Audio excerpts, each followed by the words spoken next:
ಮರದಡಿಯಲ್ಲಿ ಯಾರೋ ಗಂಧರ್ವ ಸುಂದರಿಯು ಅಲ್ಲಿ ಕಾಣುವ ಸರೋವರದಲ್ಲಿ ಸ್ನಾನ ಮಾಡಿ ತನ್ನ ಕೆದರಿದ ಮುಡಿಯನ್ನು ಒಣಗಿಸಲು ಸುಗ ಭೂಗರ್ಭದ ಮೇಲೆ ಮಲಗಿರುವಳು ಏನೋ ಎಂಬಂತೆ ಅರ್ಧ ಶರೀರವು ತೋರುತ್ತಿರುವುದು. ಅತ್ತ 100 ಜನ ಯಾವುದೋ ಒಂದು ಜಿಂಕೆಯು ಅಲ್ಲಿ ಕಾಣುವ ಸರೋವರದಲ್ಲಿ ನಿಂತು ಈಗಾಡಿದ ತನುತಾಪವನ್ನು ಸಹಿಸಲಾಗಿದೆ. ತನ್ನೆರಡು ಕಾಲುಗಳನ್ನು ಮುಂದಕ್ಕೆ ಚಾಚಿ ವೈರಿಗಳಾದ ಕಿರಾತನನ್ನು ನೋಡುತ್ತಿರುವುದೋ ಏನೋ ಎಂಬಂತೆ ಕಾಲಲ್ಲಿ ಅಂಟಿಕೊಂಡು ಪ್ರಜ್ವಲಿಸುತ್ತಿರುವ ಅರ್ಧ ಶರೀರವು ಅತ್ಯಾಶ್ಚರ್ಯಕರವಾಗಿ ಕಾಣುತ್ತಿರುವುದು.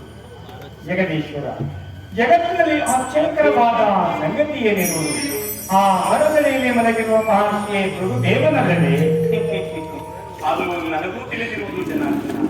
ಕಾಡಿನ ಮಧ್ಯದಲ್ಲಿ ಘನಗಂಭೀರವಾದ ಸಿಂಹವು ಆನೆಯ ಮಸ್ತಕವನ್ನು ಬಳಿಲು ಸಾಕಾಗಿ ದಕ್ಷತೆಯಿಂದ ಮಲಗಿರುವಂತೆ ಅದೆಷ್ಟು ದಕ್ಷತೆಯಿಂದ ಮಲಗಿರುವುದು ಭೃಗುದೇವ. ರೂಪವೆತ್ತು ರೂಪಾಕಾರ ದೇವತೆಯೊಡನೆ ಸರಸವಾಡುತ್ತಿರುವನು ಆ ಭೃಗುದೇವನು. ಹೇಗಾದರೂ ಆಗಲಿ ಎಚ್ಚರಿಸುವೆನು.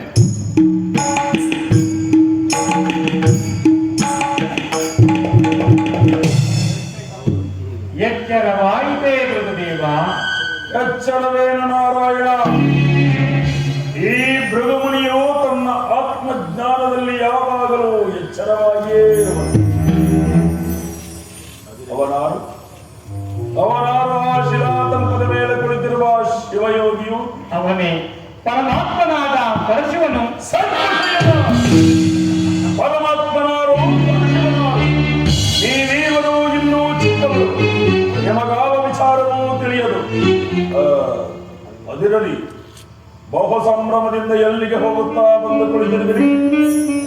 ದೇವಗಂಧರ್ವರು ಶರವಣ ತೀರದಲ್ಲಿ ಒಂದು ಶಿವಶಸ್ತ್ರ ಯಾಗವನ್ನು ಮಾಡುತ್ತಿರುವರು. ಆ ಯಾಗದ ಅಗ್ರ ಪೂಜೆ ದೇವನಾದ ಶಾಮಶಿವನನ್ನು ತೆರೆದುಕೊಂಡು ಹೋಗುತ್ತಿದ್ದನು. ಹೋಗುವಾಗ ದಾರಿಯ ಮಧ್ಯದಲ್ಲಿ ತಮ್ಮ ದರ್ಶನವಾಯಿತು. ಗರ್ವವೇ ಸೇರಿದ ಗೌರಿಪತಿಯೊಡನೆ ತಮ್ಮ ಹತ್ತಿರ ಬಂದು ಕುಳಿತುಕೊಂಡೆವು. ನಿಮ್ಮನ್ನು ಎಚ್ಚರಿಸಿ ಆ ಯಾಗವನ್ನು ಮಾಡಿದ ಋಣವನ್ನು ತೀರಿಸುವುದಕ್ಕಾಗಿ ಎಲ್ಲಿ ತಮ್ಮ ಚರಣವನ್ನು ಒತ್ತಿ ಮುಂದೆ ಸಾಗಿದರು. ಬಹಳ ಸಂತೋಷವಾಯಿತು. ನಿನ್ನ ಕೃತಜ್ಞತೆಯ ಮೆಚ್ಚದ ನೀವು ಕಂಡನಿ ನನ್ನ ರಾಜದ ನೇತ್ರವನ್ನು ಪಾದದಲ್ಲಿ ಸದಾಶಿವನ ಅಣೆಗಣ್ಣಿಗಿಂತಲೂ ಪವಿತ್ರವಾದ ಈ ನನ್ನ ಪಾದಾಂಗುಲಿಯ ನೇತ್ರವನ್ನು ಕಂಡು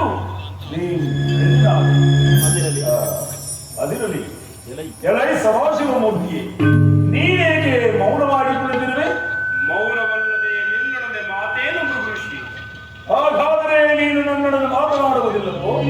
ಸದಾಶಿವ ಮೂರ್ತಿಯು ನಿನ್ನಂತಹ ವಿವೇಕ ರಹಿತರೊಡನೆ ಮಾತನಾಡುವುದಿಲ್ಲ. ನನ್ನೊಡನೆ ಮಾತನಾಡುತ್ತಾ ಕುಳಿತಿರುವ ನಾವೇನೋ ನಾನು ವಿವೇಕ ರಹಿತವೇ?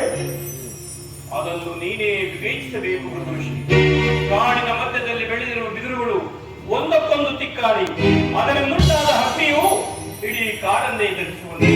ವಿಷಯಾನಂದಗಳು